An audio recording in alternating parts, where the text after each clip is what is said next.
Di hari peresmian kantorku, ibuku menyuruhku kabur. Pura-pura sakit, pergi dari sini, amankan semua dokumen dan aset milikmu. Aku menurut.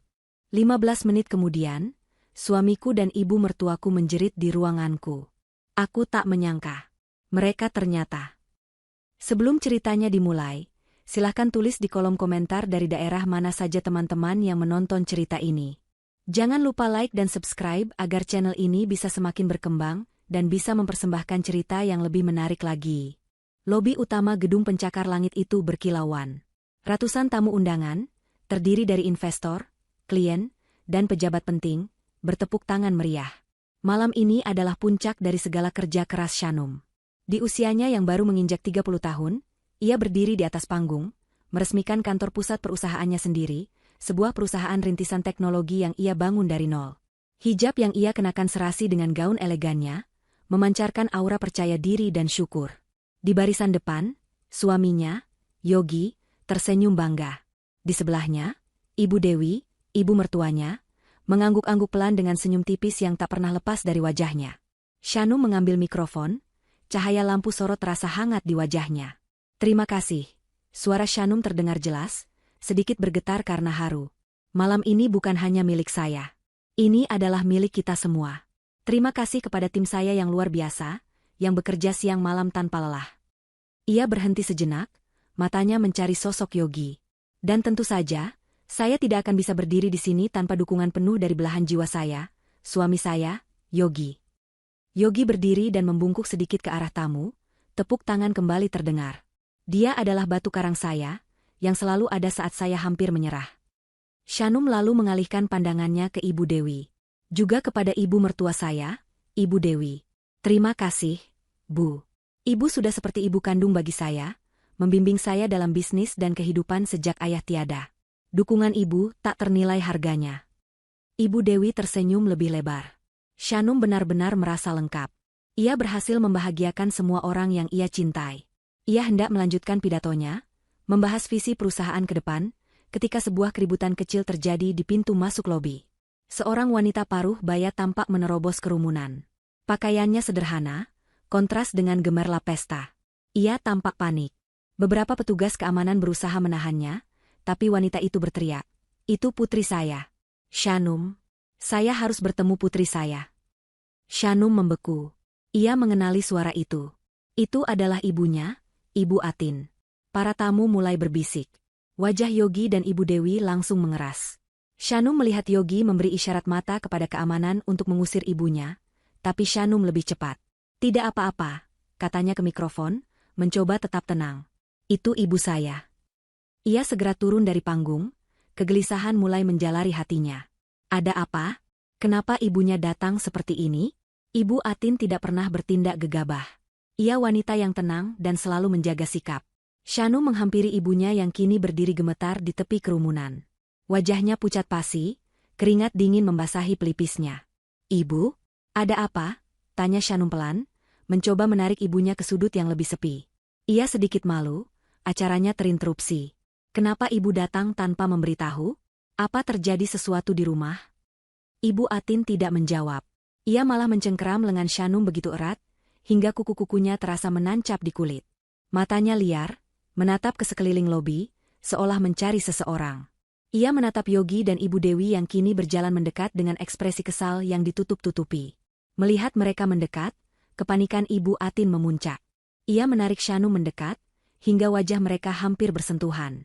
Bau keringat cemas tercium dari tubuh ibunya. "Pura-pura sakit," bisik Ibu Atin, suaranya parau dan mendesak. Shanum tertegun. "Apa maksud ibu? Pura-pura sakit sekarang juga?" desak ibunya lagi. "Pergi dari sini, pergi dari gedung ini secepat mungkin." "Ibu, ini acara peresmian." "Jangan banyak tanya, Nak," potong Ibu Atin, matanya mulai berair karena takut. "Amankan semua dokumen pentingmu. Amankan semua asetmu. Pindahkan semua uangmu. Detik ini juga." Darah Shanum serasa berhenti mengalir. Apa yang ibunya bicarakan? "Ibu, jangan percaya siapapun." Bisikan itu penuh penekanan. Ibu Atin melirik sekilas ke arah Yogi dan Ibu Dewi yang tinggal beberapa langkah lagi. "Termasuk mereka. Terutama mereka. Jantung Shanum serasa diremas. Ini tidak masuk akal. Yogi, Ibu Dewi, mereka adalah keluarganya. Ibu Atin, ada apa ini? Anda membuat keributan. Suara dingin Ibu Dewi terdengar di belakang mereka. Yogi menimpali, Ibu, kalau ada masalah keluarga, kita bicarakan nanti. Jangan di sini. Shanum sedang sibuk. Ibu Atin tidak mempedulikan mereka. Ia merogoh saku blusnya yang sederhana, mengeluarkan secari kertas kecil yang terlipat kaku. Dengan gerakan secepat kilat, ia menyelipkan kertas itu ke telapak tangan Shanum yang terkepal. Ikuti ini, bisik Ibu Atin untuk terakhir kalinya, suaranya gemetar hebat. Jangan baca di sini. Pergi. Pergi sekarang sebelum terlambat. Nyawamu taruhannya. Ibu Atin lalu melepaskan cengkeramannya. Ia membalik badan dan berlari keluar lobi, menghilang di antara kerumunan sebelum petugas keamanan sempat bereaksi. Shanum berdiri mematung. Di satu sisi, logika bisnisnya menjerit bahwa ini gila. Ini adalah malam terpenting dalam karirnya. Di sisi lain, ia baru saja melihat ketakutan paling murni yang pernah ia lihat seumur hidupnya di mata wanita yang melahirkannya. Ibu Atin adalah wanita yang logis. Ia tidak akan pernah melakukan drama sejauh ini, mempertaruhkan reputasi putrinya, jika ancamannya tidak nyata. Sayang. Yogi menyentuh lengannya. Sentuhan itu, yang biasanya terasa hangat, kini terasa asing dan dingin. Ibumu kenapa? Aneh sekali. Shanum, ayo kembali ke panggung. Para tamu menunggu, kata Ibu Dewi datar. Shanum menatap kedua orang yang paling ia percayai di dunia. Senyum Yogi tampak kaku. Mata Ibu Dewi terlihat tajam dan tidak sabar. Jangan percaya siapapun. Kertas di tangannya terasa panas. Jantungnya berdebar kencang. Shanum mengambil keputusan. Ia mempercayai insting ibunya. Ia menarik napas dalam-dalam, menatap Yogi dan Ibu Dewi, lalu dengan satu erangan tertahan, ia memegangi perutnya dan mulai berlutut. Arg. Shanum mengerang keras, suaranya terdengar meyakinkan. Ia sengaja menyenggol meja kecil di sebelahnya, membuat beberapa gelas jatuh dan pecah, menarik perhatian seluruh ruangan. Ia mencengkeram perutnya, wajahnya ia buat sepucat mungkin, membiarkan tubuhnya luruh ke lantai. Shanum. Yogi berteriak, kali ini terdengar panik. Para tamu terkesiap. Musik berhenti. Pesta yang meriah itu seketika berubah menjadi arena kepanikan. Sayang, kamu kenapa? Yogi berlutut di sebelahnya, berusaha mengangkatnya. Perutku sakit sekali, desah Shanum, memejamkan mata seolah menahan nyeri yang hebat. Asam lambungku, kurasa kumat parah. Kita panggil ambulans, seru Ibu Dewi, suaranya lantang, ditujukan kepada para tamu, seolah ingin menunjukkan betapa ia peduli. Tidak, kata Shanum cepat, terlalu cepat. Ia segera mengoreksinya dengan rintihan. Tidak usah. Aku hanya perlu obatku. Ada di mobil. Yogi, biar aku sendiri. Aku antar, kata Yogi tegas, mencoba menarik lengan Shanum. Jangan. Shanum menepis tangan Yogi. Kalian tetap di sini. Kalian harus temani tamu. Aku tidak mau acaraku hancur. Ia memaksakan diri untuk berdiri, bersandar pada pilar terdekat. Aku hanya perlu ke mobil, ambil obat, lalu aku akan langsung ke rumah sakit terdekat. Aku bisa sendiri. Shanum menatap mata Yogi. Untuk pertama kalinya, ia tidak melihat kekhawatiran di sana. Ia melihat kilatan amarah yang cepat, sebuah ketidaksabaran yang hampir tak terlihat, sebelum Yogi mengubahnya menjadi ekspresi cemas. Tapi, Shanum, aku akan baik-baik saja, potong Shanum, nadanya final, menggunakan sisa otoritasnya sebagai CEO. Tolong, urus tamu. Aku pergi sekarang.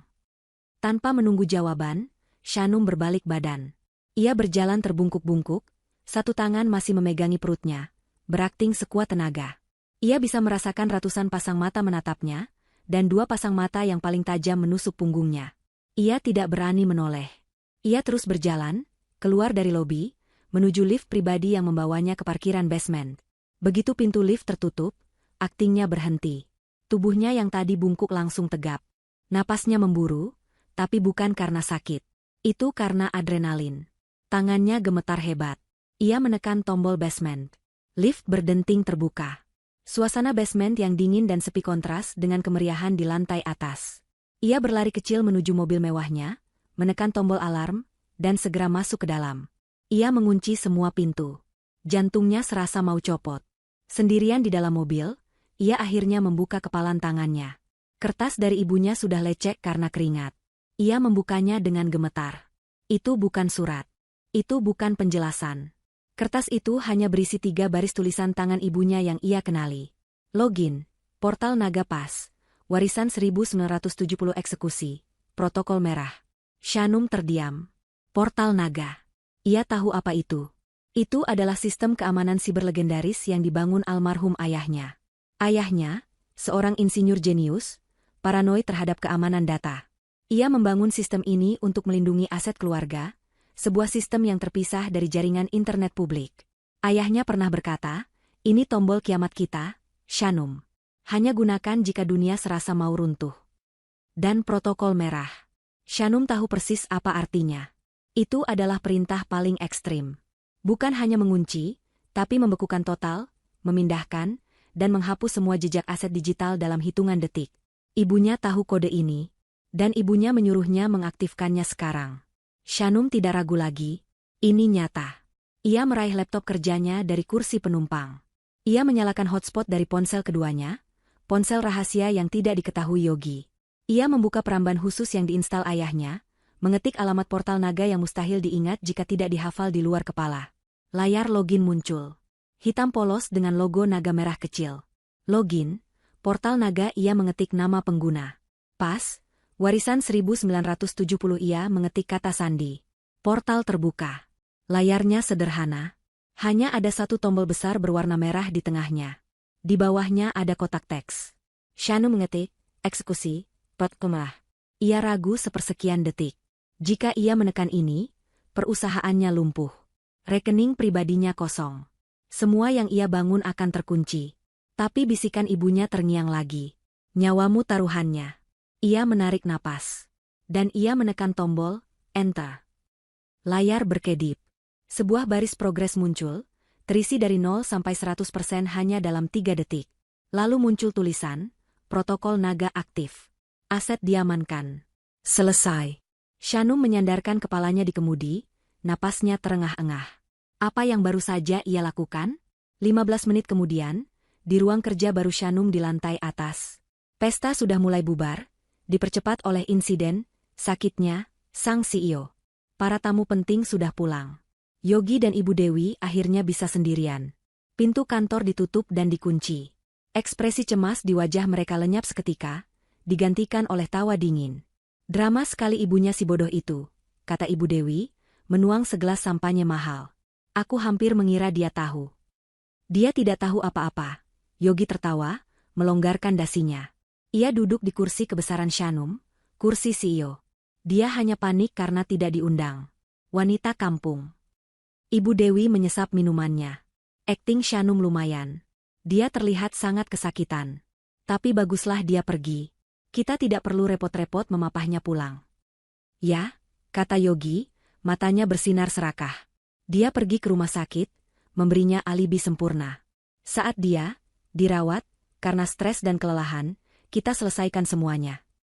Yogi mengeluarkan setumpuk dokumen dari dalam laci yang sudah ia siapkan. Itu adalah surat kuasa palsu, dipenuhi tanda tangan Shanum yang dipalsukan dengan sempurna. Surat itu memberinya kuasa penuh untuk mentransfer seluruh saham perusahaan dan aset pribadi Shanum ke perusahaan cangkang yang dikendalikan oleh Ibu Dewi. Perusahaannya, rumahnya, semua depositonya. Semuanya akan jadi milik kita malam ini, kata Yogi. Bagus, kata Ibu Dewi. Setelah itu, kita akan bilang dia depresi berat, kabur membawa semua uang perusahaan. Dia akan jadi buronan. Kita akan tampil sebagai korban yang ditinggalkan. Aku tidak sabar melihat wajahnya saat dia sadar dia tidak punya apa-apa lagi. Yogi menyalakan komputer utama di meja Shanum. Ia memasukkan flash drive berisi program transfer otomatis. Lakukan sekarang, Yogi. Aku mau ini selesai. Dengan senang hati, Bu. Yogi mengetikkan perintah eksekusi. Ia menekan tombol, enter, untuk memulai transfer miliaran rupiah. Tidak ada yang terjadi. Kursor hanya berputar. Jaringannya lambat. Gumam Yogi, mengetuk-ngetuk jarinya. Tiba-tiba, terdengar suara BZCT keras, seperti suara listrik statis yang sangat besar. Layar monitor di depan Yogi mati mendadak. Apa-apaan ini? Seru Yogi. Lampu di ruangan berkedip sekali. Lalu, layar monitor menyala lagi. Tapi bukan tampilan desktop yang muncul. Layar itu menyala merah padam. Di tengah layar, dalam huruf kapital tebal, muncul tulisan. Aset dibekukan, protokol naga aktif. Jantung Yogi serasa berhenti berdetak. Protokol naga? Apa itu? Tanya Ibu Dewi, mendekat. Aku tidak tahu. Yogi mencoba menggerakkan mouse, tapi tidak bisa. Keyboard mati. Ia meraih ponselnya, mencoba membuka aplikasi mobile banking perusahaan. Akses ditolak. Ia mencoba rekening pribadinya yang terhubung dengan Shanum. Saldo, 0 rupiah. Tidak mungkin. Ibu Dewi ikut panik. Ia menelepon manajer bank kenalannya. Cek rekening PT Shanum Jaya. Cepat. Terdengar jeda panik di telepon. Ibu Dewi, rekeningnya kosong. Semuanya baru saja ditransfer 5 menit lalu ke rekening luar negeri yang tidak terlacak. Semuanya beku. Apa? Yogi, dengan tangan gemetar, mencoba merestart komputer. Tapi tulisan merah itu tidak hilang. Protokol naga aktif. Mereka berdua saling pandang. Wajah mereka pucat pasi. Pura-pura sakit. Bisik Yogi, suaranya bergetar hebat. Kertas, wanita tua itu memberinya kertas. Sambung Ibu Dewi, matanya membelalak ngeri. Dia tahu, teriak Yogi, membanting ponselnya ke meja. Dia menjebak kita. Ibu Dewi menjerit. Rencana puluhan tahun, penipuan yang dirancang sempurna, hancur total dalam 15 menit. Semua uang hilang. Semua akses ditutup. Mereka tidak mendapatkan apa-apa. Mereka berdua berteriak histeris di dalam kantor baru yang mewah itu, suara mereka penuh amarah dan ketakutan, menggema di ruangan kosong yang seharusnya menjadi simbol kemenangan mereka.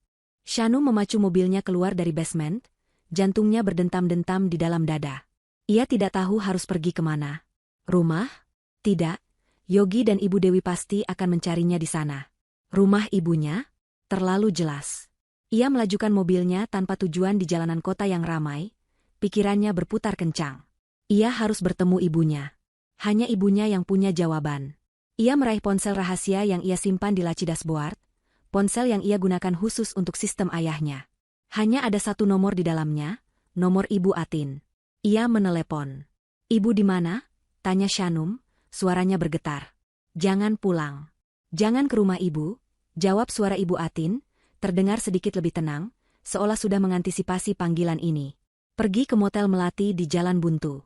Kamar nomor 7. Ibu tunggu di sana. Shanum tahu tempat itu. Sebuah motel tua dan agak kumuh yang sering mereka lewati saat ia kecil. Tempat itu nyaris dilupakan orang. Sempurna. Aku ke sana sekarang. Perjalanan terasa seperti selamanya. Setiap mobil yang melaju di belakangnya terasa seperti ancaman. Setiap lampu merah terasa seperti jebakan. Ia akhirnya tiba di motel yang remang-remang itu, memarkir mobilnya di sudut tergelap, jauh dari pintu masuk. Kamar nomor 7 ada di paling ujung. Ia mengetuk pelan, 3 kali, pola ketukan yang diajarkan ayahnya dulu. Pintu segera terbuka. Ibu Atin menariknya masuk dan langsung mengunci pintu. Kamar itu kecil, berbau apek, hanya diterangi satu lampu tidur. Tapi di dalam, ibunya terlihat jauh lebih tenang daripada di pesta tadi. Wajahnya masih pucat, tapi matanya tidak lagi liar. Kini mata itu menunjukkan tekad yang kuat. Kamu aman, kata Ibu Atin, memeluk putrinya erat. Shanum balas memeluk, membiarkan dirinya gemetar hebat untuk sesaat. Ibu, apa yang terjadi? Shanum melepaskan pelukan. Apa yang ibu dengar? Kenapa ibu menyuruhku melakukan itu? Protokol merah. Ibu tahu itu membekukan segalanya. Perusahaanku. Perusahaanmu bisa dibangun lagi, potong Ibu Atin tegas. Nyawamu tidak bisa. Ibu Atin duduk di tepi tempat tidur yang berderit. Aku akan menceritakan semuanya dari awal. Dengarkan baik-baik. Shanum duduk di kursi kayu reot di seberangnya, menahan napas. Aku sudah curiga sejak lama. Ibu Atin memulai. Sejak ayahmu meninggal. Caranya meninggal terlalu rapi. Kecelakaan tunggal, remblong. Padahal ayahmu orang yang paling teliti soal perawatan mobil. Tapi aku tidak punya bukti. Lalu Yogi masuk ke kehidupanmu. Terlalu cepat, terlalu sempurna. Dia mendukungmu, memujamu. Ibu Dewi juga. Dia memperlakukanmu seperti putri, mengajarimu bisnis. Aku mencoba percaya, Nak. Aku benar-benar mencoba. Tapi perasaanku tidak enak. Lanjutnya, seminggu terakhir ini, mereka terlalu manis. Terlalu sering memujimu. Terlalu bersemangat menanti pesta peresmian ini. Jadi, malam ini aku putuskan untuk datang tanpa memberitahu. Aku hanya ingin memastikan kamu baik-baik saja. Ibu Atin berhenti, menelan ludah. Aku masuk lewat pintu samping. Aku tidak ingin mengganggu acaramu, jadi aku berniat menunggumu di ruang istirahat VIP. Saat aku melewati area toilet, aku mendengar suara. Suara Ibu Dewi dan Yogi. Mereka di dalam, mengira tidak ada siapa-siapa.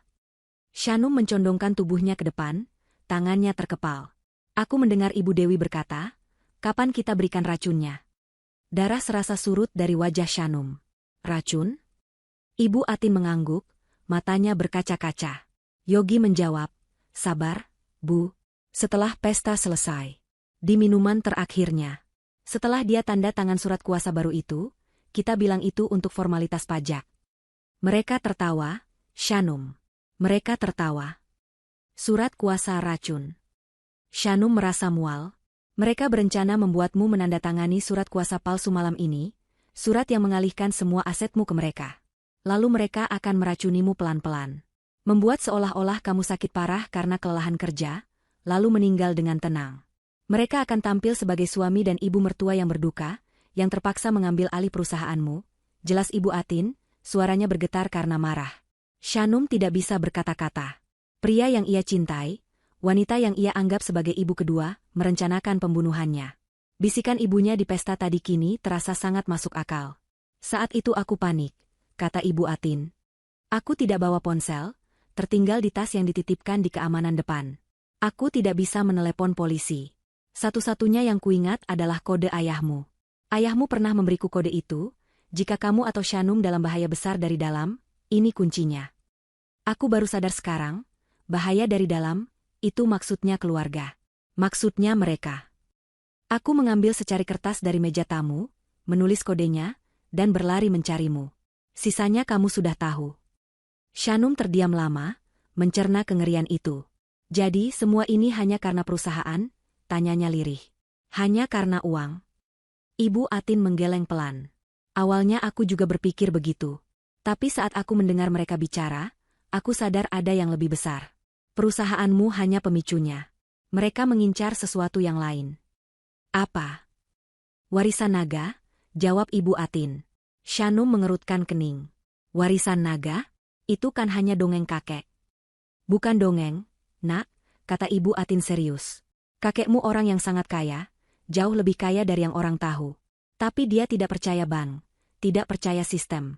Dia selalu bilang dia menyembunyikan kekayaan terbesarnya di tempat yang hanya bisa ditemukan oleh pewaris yang jujur.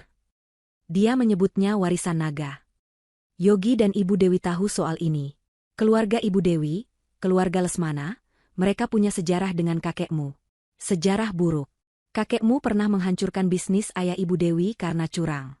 Ini adalah balas dendam puluhan tahun. Mereka pikir setelah perusahaanmu sukses besar, kamu akan menerima petunjuk untuk membuka warisan itu. Mereka ingin merebut semuanya. Perusahaanmu, dan warisan kakekmu. Shanum merasa dunia di sekelilingnya berputar.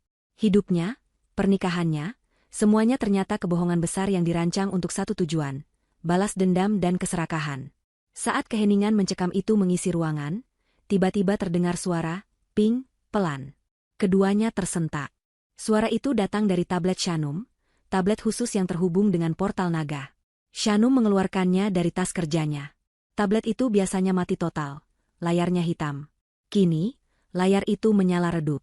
Di layar hitam itu, muncul barisan teks berwarna hijau. Protokol merah diterima. Aset diamankan. Status, ancaman keluarga terkonfirmasi. Sesuai wasiat almarhum. Pencaharian dimulai. Di bawah tulisan itu, sebuah kalimat baru muncul berkedip-kedip. Di rumah tempat matahari pertama berlabuh, cari bayangan yang tak pernah bergerak di bawah tatapan sang penjaga kayu. Shanum dan Ibu Atin saling pandang, mata mereka terbelalak. "Itu teka-teki," bisik Shanum. "Ya," kata Ibu Atin, matanya bersinar. "Petunjuk pertama. Dan aku tahu persis di mana itu." Shanum juga tahu, hanya ada satu tempat yang kakeknya sebut sebagai rumah tempat matahari pertama berlabuh. Villa tua kakek, ucap mereka bersamaan. Villa di puncak bukit, tempat pertama di kota yang disinari matahari terbit. Kita harus ke sana, kata Shanum, adrenalinnya kembali terpacu. Sekarang, tegas Ibu Atin. Tapi kita tidak bisa pakai mobilmu. Terlalu mencolok dan pasti bisa dilacak. Ibu Atin mengambil kunci dari sakunya. Kita pakai mobil ibu. Mobil tua itu tidak akan ada yang curigai. Mereka bergegas keluar dari kamar motel, meninggalkan mobil mewah Shanum, dan juga tas tangannya yang berisi dompet dan gantungan kuncinya, di tempat parkir yang gelap. Mereka masuk ke mobil sedan tua milik Ibu Atin dan melaju menembus malam, menuju bukit tempat rahasia puluhan tahun menunggu untuk dibuka. Di dalam kantor baru Shanum, suasana jauh dari perayaan. Pecahan kaca dari gelas sampanye yang dibanting Yogi berserakan di lantai marmer. Ibu Dewi mondar-mandir seperti singa dalam kandang, wajahnya merah padam karena marah. Dia tahu. Wanita tua itu memberitahunya, teriak Ibu Dewi. Semua rencana kita hancur. Semua uang hilang. Tenang, Bu, bentak Yogi, berusaha mengendalikan getaran di tangannya. Ia sedang menatap layar ponselnya dengan intens. Dia mengunci asetnya. Itu artinya uangnya tidak hilang, hanya dipindahkan ke tempat yang tidak bisa kita jangkau. Belum. Lalu apa gunanya? Kita tidak bisa menyentuhnya. Dia pasti panik, kata Yogi, berpikir cepat. Dia kabur bersama ibunya. Mereka pasti pergi ke tempat yang mereka anggap aman. Kita hanya perlu menemukan mereka. Ibu Dewi tertawa sinis. Menemukan mereka? Di kota sebesar ini? Bodoh. Senyum licik perlahan terbit di wajah Yogi. Dia boleh pintar soal komputer, Bu. Tapi dia masih istriku yang naif. Ia membuka sebuah aplikasi di ponselnya. Aplikasi itu tampak seperti peta biasa. Namun setelah Yogi memasukkan kata sandi, sebuah titik biru kecil mulai berkedip di layar. Apa itu? Tanya Ibu Dewi. Setahun lalu, aku memberinya hadiah gantungan kunci pintar. Jelas Yogi. Aku bilang itu untuk membantunya menemukan kunci jika hilang. Padahal, itu adalah pelacak GPS terbaik yang bisa dibeli dengan uang. Dia tidak pernah lepas dari gantungan kuncinya. Mata Ibu Dewi berbinar. Di mana dia? Yogi memperbesar peta. Titik biru itu berkedip stabil di satu lokasi. Motel Melati. Jalan buntu. Tempat kumuh. Dia bersembunyi di sana. Tunggu apa lagi? Ayo, seru Ibu Dewi. Mereka bergegas keluar dari gedung, masuk ke mobil mewah mereka dan melaju kencang membelah malam. Kemarahan dan keserakahan mendorong mereka. Mereka tiba di motel itu dalam waktu kurang dari 20 menit. Yogi memimpin jalan, masih memegang ponselnya seperti kompas. Kamar nomor 7. Di ujung. Mereka mendobrak pintu kamar itu tanpa basa-basi. Kosong. Kamarnya rapi, tempat tidur belum disentuh. Tidak ada tanda-tanda siapapun pernah di sana. Dia tidak di sini, geram Ibu Dewi. Yogi memeriksa ponselnya lagi. Titik biru itu masih berkedip di lokasi yang sama. Aplikasi ini bilang dia di sini. Ia melihat ke sekeliling, bingung. Lalu matanya tertuju keluar jendela, ke tempat parkir. Ia melihat mobil mewah Shanum terparkir di sudut gelap. Sialan. Yogi berlari keluar menuju mobil itu. Pintunya terkunci. Ia mengintip ke dalam. Di kursi penumpang, tergeletak tas tangan Shanum. Dan di dalamnya, ia bisa melihat gantungan kunci berhias berlian kecil yang ia berikan. Dia meninggalkan mobilnya. Dia meninggalkan ponselnya. Dia menjebak kita, teriak Yogi, menendang ban mobil itu. Ibu Dewi menyusulnya, napasnya memburu. Habislah kita. Dia lolos. Belum tentu, desis Yogi, otaknya bekerja keras. Mereka meninggalkan mobil ini. Artinya mereka naik kendaraan lain. Kemana mereka pergi? Pikir, Yogi, pikir. Ia teringat sesuatu. Teka-teki. Warisan. Protokol naga, gumamnya. Itu sistem ayahnya. Sistem itu tidak hanya mengunci, tapi juga melindungi. Melindungi apa? Ibu Dewi menatapnya. Warisan naga. Tepat, kata Yogi. Jika mereka mengaktifkan protokol itu, kemungkinan besar protokol itu juga memberi mereka petunjuk. Petunjuk pertama. Petunjuk kemana? Yogi berpikir tentang cerita-cerita yang pernah ia korek dari Shanum saat mereka masih bahagia. Cerita tentang masa kecilnya, tentang kakeknya. Villa tua di bukit, kata Yogi pelan, lalu lebih keras. Dia selalu bercerita tentang villa kakeknya. Tempat dia melihat matahari terbit. Tentu saja, Itu tempat pertama yang akan mereka datangi. Kita ke sana sekarang, perintah Ibu Dewi. Mereka kembali ke mobil, berdecit meninggalkan motel kumuh itu, menuju perbukitan di pinggir kota. Kali ini, mereka tidak mengikuti teknologi. Mereka mengikuti jejak keserakahan. Jalanan menuju villa tua itu sempit dan menanjak, tidak terawat. Mobil tua Ibu Atin bersusah payah menaikinya. Shanum mencengkeram gagang pintu, sementara ibunya fokus mengemudi dalam kegelapan. Mereka akhirnya tiba di gerbang besi yang sudah berkarat. Villa itu berdiri diam di puncak bukit, gelap dan sunyi, siluetnya terlihat menakutkan di bawah cahaya bulan. Kita harus cepat, kata Ibu Atin. Mereka turun dari mobil, hanya berbekal senter dari ponsel mereka. Udara bukit terasa dingin menusuk. Mereka membuka pintu depan yang berderit, memperlihatkan lobi utama yang dipenuhi perabotan berselubung kain putih, berdebu tebal. Rumah tempat matahari pertama berlabuh. Ulang Shanum, menyapukan cahaya senternya ke sekeliling. Di bawah tatapan sang penjaga kayu. Ibu Atin langsung berjalan ke sudut ruangan. Kakekmu seorang pemahat, katanya. Cahaya senternya menimpa sebuah patung kayu besar setinggi manusia. Itu adalah patung elang yang gagah, matanya terbuat dari kaca obsidian yang berkilau, sayapnya terentang seolah siap terbang. Patung itu menatap lurus ke depan, ke satu titik di tengah ruangan. Sang penjaga kayu, bisik Shanum.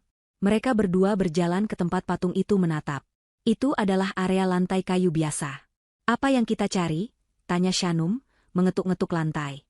Lantai rahasia? Ibu Atin membaca lagi teka-teki itu di tablet Shanum. Cari bayangan yang tak pernah bergerak. Bayangan apa? Shanum menyinari lantai. Bayangan kita bergerak. Bayangan patung itu juga akan bergerak jika matahari terbit. Tidak, kata Ibu Atin, matanya menyipit. Kecuali bayangan itu bukan bayangan asli. Ibu Atin berlutut di depan patung elang itu. Tatapan elang itu lurus. Tapi paruhnya, paruh kayu yang runcing itu, menunjuk sedikit ke bawah. Tepat ke satu bilah papan kayu di lantai, persis di dasar patung. Shanum mengarahkan cahayanya. Papan kayu itu terlihat berbeda. Warnanya sedikit lebih gelap, seolah-olah bernoda. Ini bukan noda, kata Shanum, menggoresnya dengan kuku. Ini dicat. Kakek mengecatnya agar terlihat seperti bayangan permanen dari paruh elang itu. Bayangan yang tak pernah bergerak. Ibu Atin tersenyum tipis. Shanum mencoba mencongkel papan itu dengan jarinya. Papan itu bergoyang. Ini longgar. Mereka berdua, ibu dan anak, bekerja sama. Dengan sedikit usaha, papan kayu itu terangkat dengan suara, klik, pelan. Di bawahnya, tersembunyi sebuah kompartemen kecil yang dilapisi beludru merah. Mata mereka tertuju pada satu-satunya benda di dalamnya. Bukan emas, bukan permata. Itu adalah sebuah kotak logam tua berwarna hitam, terkunci dengan gembok kuningan antik. Tangan Shanum bergetar saat ia meraih ke dalam untuk mengambilnya. Kotak itu terasa berat dan dingin. Inikah awal dari warisan naga? Tepat saat jari jemarinya menyentuh logam dingin itu, terdengar suara dobrakan keras. Braa, pintu depan villa hancur ditendang hingga terbuka. Dua sosok berdiri di ambang pintu, terengah-engah. Cahaya senter yang kuat menyorot lurus ke wajah Shanum dan Ibu Atin, menyilaukan mereka. Luar biasa, Shanum. Kamu memang pintar, sama seperti kakekmu. Suara itu adalah suara Yogi. Dingin, tanpa cinta, penuh kemenangan. Ia melangkah masuk, diikuti Ibu Dewi yang tersenyum sinis, matanya tertuju pada kotak di tangan Shanum. Terima kasih sudah melakukan kerja kerasnya untuk kami, kata Ibu Dewi, suaranya pelan dan mematikan. Sekarang, serahkan kotak itu, nak, itu milik kami. Cahaya senter yang menusuk mata itu membuat Shanum terdiam membeku. Tangannya masih berada di dalam kompartemen rahasia, memegang kotak logam hitam yang dingin. Jantungnya yang tadi berdebar karena berhasil memecahkan teka-teki, kini berdebar karena teror. Yogi dan Ibu Dewi berdiri di sana, di rumah kakeknya, di tempat paling pribadinya. Mereka menemukannya. Bagaimana kalian tahu kami di sini? Bisik Shanum, suaranya nyaris tak terdengar. Yogi tertawa, tawa yang sama sekali tidak ia kenali. Tawa itu kering dan penuh cemoohan. Kamu pikir kamu pintar, Shanum? Meninggalkan mobilmu, meninggalkan ponselmu? Kamu lupa hadiah kecil dariku. Gantungan kunci di tasmu. Aku selalu tahu di mana kamu berada. Shanum menelan ludah. Kebohongan. Lapisan-lapisan kebohongan kini terbuka satu persatu. Hadiah yang ia anggap sebagai tanda cinta, ternyata adalah rantai pelacak. Tapi aku harus akui, lanjut Yogi, melangkah pelan mendekat, sepatunya yang mahal berderit di lantai kayu berdebu. Kamu cukup mengejutkanku dengan protokol naga itu. Tindakan yang sangat drastis. Kamu membekukan semuanya. Semua uangku. Semua uang kita. Itu bukan uangmu, seru Ibu Atin, melangkah maju, menempatkan dirinya di antara Yogi dan Shanum. Ia menatap Yogi dengan kebencian murni. Itu uang putriku, yang kamu coba curi. Ah, Ibu Atin, sela Ibu Dewi, berjalan santai melewati Yogi. Ia menatap Ibu Atin dengan senyum meremehkan. Selalu jadi pahlawan kesiangan. Harusnya Ibu diam saja di rumah kampung Ibu. Tapi tidak, Ibu harus ikut campur. Dan sekarang lihat, Ibu menjebak putri Ibu sendiri. Cukup bicaranya. Yogi kehilangan kesabarannya. Shanum, berdiri. Berikan kotak itu padaku. Sekarang. Shanum tidak bergerak. Ia menatap pria yang pernah ia cintai, pria yang tidur di sebelahnya, pria yang ia kira adalah belahan jiwanya. Wajah itu kini terlihat asing, seperti topeng yang mengerikan. Tidak, kata Shanum pelan. Apa katamu? Tidak, ulang Shanum, suaranya lebih keras. Ia menarik kotak itu keluar dari kompartemen dan menggenggamnya erat di dadanya. Aku tidak tahu apa ini, tapi kakek tidak menginginkan ini jatuh ke tangan orang sepertimu. Mata Yogi menyipit. Jangan membuatku memakai kekerasan, Shanum. Aku tidak mau, tapi akan kulakukan jika terpaksa. Kamu sudah melakukannya, teriak Shanum, air mata panas mulai menggenang di matanya. Air mata kemarahan, bukan kesedihan. Kamu merencanakan pembunuhanku. Kamu mau meracuniku. Kamu dan ibumu. Keheningan total menyelimuti ruangan. Pengakuan itu menggantung di udara. Ibu Dewi mendecakkan lidahnya. Dasar wanita tua tidak bisa tutup mulut. Desisnya ke arah Ibu Atin. Jadi, kamu dengar semuanya. Yah, itu mempermudah keadaan. Sekarang kita tidak perlu repot-repot berakting lagi. Ibu Dewi menatap putranya. Yogi, ambil kotaknya. Yogi bergerak cepat. Ia menerjang ke depan, tangannya terulur untuk merebut kotak itu dari pelukan Shanum. Tapi Ibu Atin sudah siap. Tidak. Dengan gerakan yang mengejutkan, Ibu Atin, wanita parubaya yang tampak rapuh itu, merogoh saku jaketnya. Ia mengeluarkan sebuah kaleng kecil. Itu adalah semprotan merica yang selalu ia bawa untuk perlindungan diri sejak suaminya meninggal.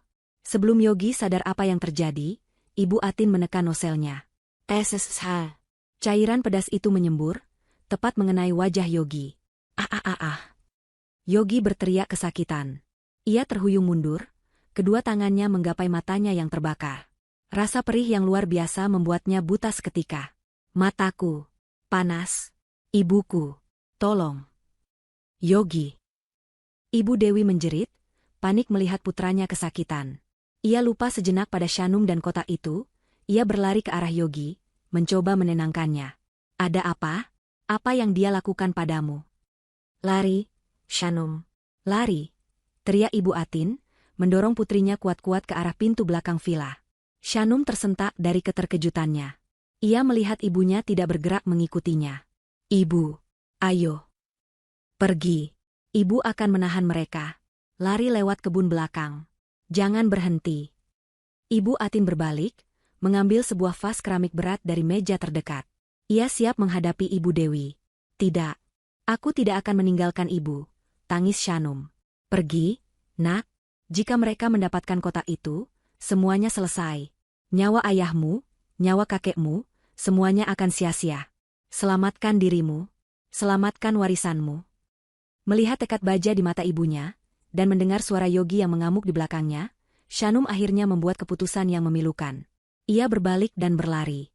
Ia berlari sekuat tenaga, memeluk kotak logam itu erat-erat.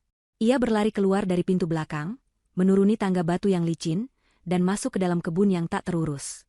Dedaunan dan ranting mencakar wajah dan hijabnya, tapi ia tidak peduli. Ia terus berlari, menembus kegelapan, air matanya mengalir deras.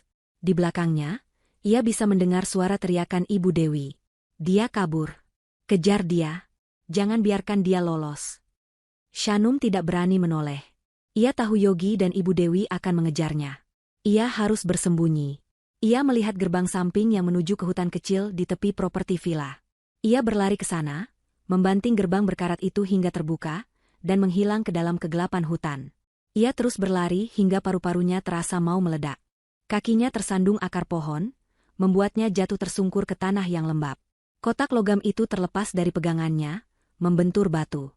Gembok kuningan antik yang sudah rapuh itu patah akibat benturan. Shanum terdiam, napasnya terengah-engah.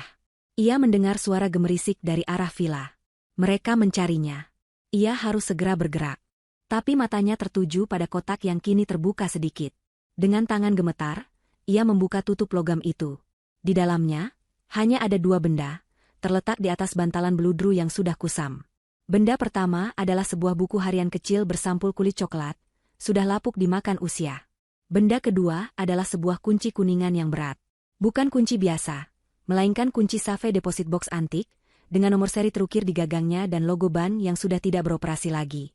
Hanya itu. Bukan emas, bukan berlian, bukan sertifikat. Hanya sebuah buku harian dan sebuah kunci. Suara Yogi terdengar lebih dekat. Dia pasti ke arah hutan. Cari dia. Shanum tidak punya waktu. Ia meraih buku harian dan kunci itu, memasukkannya ke dalam saku jaketnya, dan meninggalkan kotak logam itu tergeletak di tanah. Ia harus berlari lagi. Ia berlari lebih jauh ke dalam hutan, mengabaikan rasa sakit di lututnya yang berdarah. Ia menemukan sebuah ceruk di antara dua batu besar, tempat yang cukup gelap dan tersembunyi. Ia menyelipkan diri ke dalamnya, menahan napas, berdoa agar mereka tidak menemukannya. Ia bisa mendengar mereka. Yogi masih sesekali mengerang kesakitan karena semprotan merica, tapi amarahnya membuatnya terus bergerak. Shanum, keluar kamu. Kamu tidak bisa lari selamanya. Shanum memejamkan mata erat-erat, tubuhnya gemetar hebat. Ia sendirian. Ibunya tertinggal di villa, mungkin tertangkap. Dan ia terjebak di hutan dengan dua orang yang ingin membunuhnya. Ia menunggu dalam kegelapan yang menyesakkan. 5 menit terasa seperti 5 jam. Setelah beberapa saat, suara mereka terdengar menjauh. Dia tidak ada di sini, teriak Ibu Dewi frustrasi. Mungkin dia lari ke jalan raya. Ayo periksa mobil kita. Terdengar suara langkah kaki mereka menjauh, kembali ke arah villa. Shanum menunggu. Ia menunggu 10 menit lagi, 20 menit, memastikan mereka benar-benar pergi. Ketika hutan kembali sunyi, hanya menyisakan suara jangkrik, barulah ia berani bernapas lega. Ia selamat untuk saat ini. Tapi ibunya, ia harus kembali. Tapi ia tahu ibunya benar. Ia tidak boleh tertangkap. Ia memegang kunci dan buku harian di sakunya. Ini adalah petunjuk selanjutnya. Masih gemetar, ia mengeluarkan ponselnya. Ponsel rahasia yang ia bawa.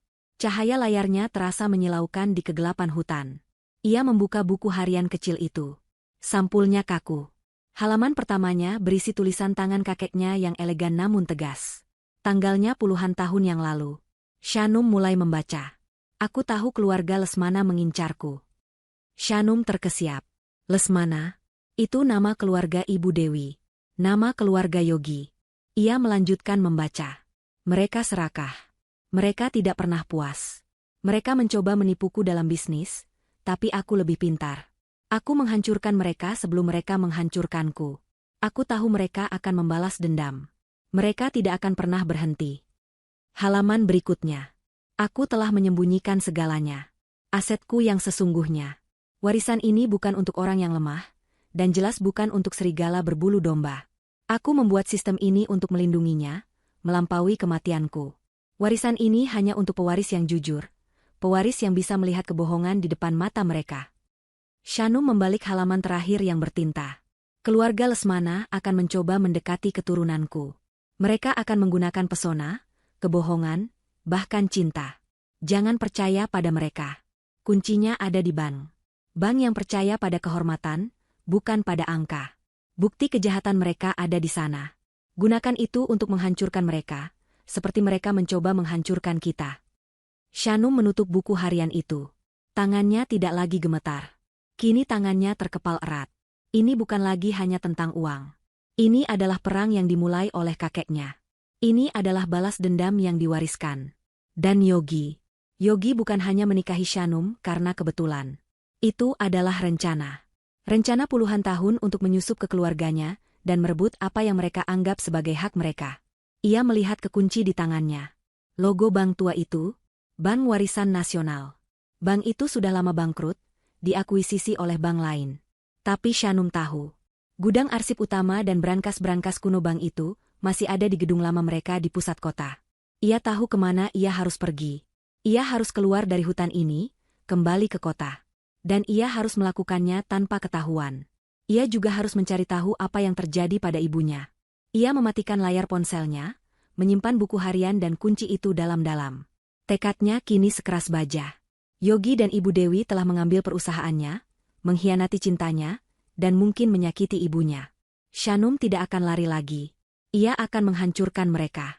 Shanum merangkak keluar dari ceruk batu. Hutan terasa sunyi mencekam. Ia harus berasumsi yang terburuk. Ibunya tertangkap.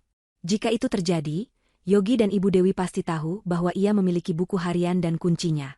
Mereka mungkin tidak tahu apa arti kunci itu, tapi mereka tahu itu penting. Mereka pasti akan menjaganya. Ia tidak bisa kembali ke villa. Ia juga tidak bisa mengambil mobil ibunya. Ia harus pergi dengan berjalan kaki. Perjalanan menuruni bukit dalam kegelapan terasa seperti siksaan. Berkali-kali ia tergelincir di jalan setapak yang curam. Hijabnya robek tersangkut duri, dan kakinya lecet. Tapi bayangan wajah ibunya yang tegas. "Lari, nak." Terus mendorongnya maju. Setelah hampir 2 jam berjalan tanpa henti, ia akhirnya mencapai jalan raya utama di kaki bukit. Saat itu hampir subuh. Udara dingin. Ia tampak kacau. Seorang wanita berhijab yang kotor, berlumpur, tanpa tas, berdiri sendirian di pinggir jalan. Beberapa truk yang lewat membunyikan klakson padanya. Ia tidak punya uang. Ponsel utamanya, dompetnya, semuanya ada di mobilnya di motel. Yang ia miliki hanyalah ponsel rahasia, buku harian kakeknya, dan sebuah kunci kuningan. Ia menekan satu-satunya nomor di ponsel rahasia itu, nomor Ibu Atin. Telepon berdering sekali, 2 kali, 3 kali. Tidak diangkat. Shanum mencoba lagi, tetap tidak diangkat. Jantungnya mencelos. Ibunya. Apa yang mereka lakukan pada ibunya? Ia tidak bisa panik sekarang. Ia harus berpikir jernih. Bang. Ia harus ke bank tua itu. Ia melihat sebuah taksi tua yang sedang berhenti di warung kopi kecil di seberang jalan. Shanum nekat. Ia berlari menyeberang jalan. Sopir taksi, seorang bapak tua, menatapnya dengan curiga saat ia mengetuk jendela. "Pak, tolong saya," kata Shanum, suaranya parau. "Saya baru saja dirampok. Saya tidak punya uang, tapi saya harus ke pusat kota. Ke gedung Bank Warisan Nasional yang lama. Tolong, Pak. Ini masalah hidup dan mati." Sopir itu mengamatinya. Shanum tahu penampilannya tidak meyakinkan. Tapi ia menatap mata sopir itu, membiarkannya melihat kejujuran dan keputusasaan di sana. "Saya akan bayar, saya janji," kata Shanum. "Saya punya teman di sana yang akan membayar Bapak. Atau saya akan transfer begitu saya bisa mengakses akun saya. Tolong." Mungkin karena melihat hijabnya yang kotor atau matanya yang memerah, sopir itu akhirnya menghela napas. "Naiklah, Neng. Bapak antar. Soal bayaran, kita pikirkan nanti." Kelihatannya Neng memang sedang dalam masalah besar. Air mata syukur menggenang di mata Shanum. "Terima kasih, Pak. Terima kasih." Ia masuk ke taksi. Perjalanan ke pusat kota terasa lama. Shanum memaksakan diri untuk tenang. Ia mencoba menelepon ibunya lagi. Masih tidak diangkat. Ia harus tahu apa yang terjadi. Ia teringat kata-kata Yogi tentang pelacak di gantungan kuncinya. Jika Yogi bisa melacaknya, mungkinkah ia bisa melacak Yogi? Ponsel rahasia ini terhubung ke portal naga. Sistem ayahnya bukan hanya sistem pertahanan, itu juga sistem intelijen. Shanum membuka peramban khusus itu lagi. Ia mengetikkan perintah, "Cari Yogi Lesmana." Layar berkedip. Akses ditol. Data tidak cukup. Tentu saja. Ia butuh sesuatu yang lebih spesifik. Ia mencoba mengingat-ingat. Mobil Yogi. Plat nomornya. Ia hafal plat nomor itu. Ia mengetik, "Lacak, B1. Kali ini, layar menampilkan peta kota. Sebuah titik merah berkedip. Titik itu tidak bergerak. Lokasinya, kantor polisi pusat. Kantor polisi? Kenapa mereka di sana? Shanum bingung. Lalu sebuah pikiran mengerikan terlintas di benaknya. Mereka tidak menangkap ibunya. Mereka menyerahkan ibunya. Mereka pasti membuat cerita. Mereka pasti menuduh Ibu Atin menyerang mereka, mencoba mencuri di villa. Dengan penampilan Ibu Atin yang sederhana dan reputasi Yogi sebagai pengusaha sukses, polisi akan lebih percaya pada siapa? Dan ibunya? Ibu Atin pasti diam. Ia tidak akan mengatakan apa-apa tentang warisan atau rencana pembunuhan itu tanpa bukti. Ia akan melindungi Shanum. Shanum merasa semakin muak. Mereka tidak hanya jahat, mereka licik. Neng, sudah sampai, kata sopir taksi, membuyarkan lamunannya. Mereka berada di depan gedung tua yang megah namun kusam. Bank Warisan Nasional. Catnya sudah mengelupas, tapi bangunannya masih kokoh. Pak, bisa tunggu sebentar? Tanya Shanum. Saya tidak akan lama. Bapak tunggu di sini, kata sopir itu ramah. Shanum menarik napas dalam-dalam. Ia memegang kunci kuningan di sakunya. Ia merapikan hijabnya sebisa mungkin dan berjalan masuk ke lobi ban yang sepi itu. Di dalam, suasananya seperti museum. Meja-meja teller dari marmer masih ada, tapi kosong. Hanya ada satu meja satpam dan satu meja layanan pelanggan di sudut, dilayani oleh seorang manajer parubaya yang tampak bosan. Shanum menghampiri manajer itu. Permisi, Pak. Saya kesini untuk mengakses Safe Deposit Box. Manajer itu, yang bernama Pak Darmawan sesuai papa namanya, menatap Shanum dari atas ke bawah. Penampilan Shanum yang berantakan jelas membuatnya curiga. Safe Deposit Box? Ruang brankas di sini sudah lama ditutup. Bu, semua sudah dipindahkan ke kantor cabang utama, katanya datar. Saya rasa milik saya tidak dipindahkan, kata Shanum tenang. Ini adalah kotak warisan. Kuncinya kuningan. Ia meletakkan kunci kuningan berat itu di atas meja. Mata Pak Darmawan melebar sedikit. Ia mengenali kunci itu. Ini kunci dari brankas lama. Brankas seri A. Sudah puluhan tahun tidak ada yang membukanya. Ini milik kakek saya. Saya ahli warisnya, kata Shanum. Pak Darmawan menatapnya lama. Anda punya surat waris? Bukti kepemilikan? Identitas? Shanum terdiam. Dompetnya, KTP-nya, semuanya hilang. Saya baru saja dirampok. Pak, KTP saya hilang. Tapi saya punya ini. Ia mengeluarkan buku harian kakeknya. Tolong, Pak, ini sangat penting. Pak Darmawan tampak ragu. Ia hendak mengatakan sesuatu, ketika telepon di mejanya berdering. Ia mengangkatnya. Halo, Pak Darmawan di sini. Ia mendengarkan. Ekspresinya berubah. Ia menatap Shanum dengan tajam. Ya, saya mengerti. Seorang wanita, berantakan berhijab? Ya, Pak. Dia ada di depan saya sekarang. Jantung Shanum serasa berhenti berdetak. Baik, Pak.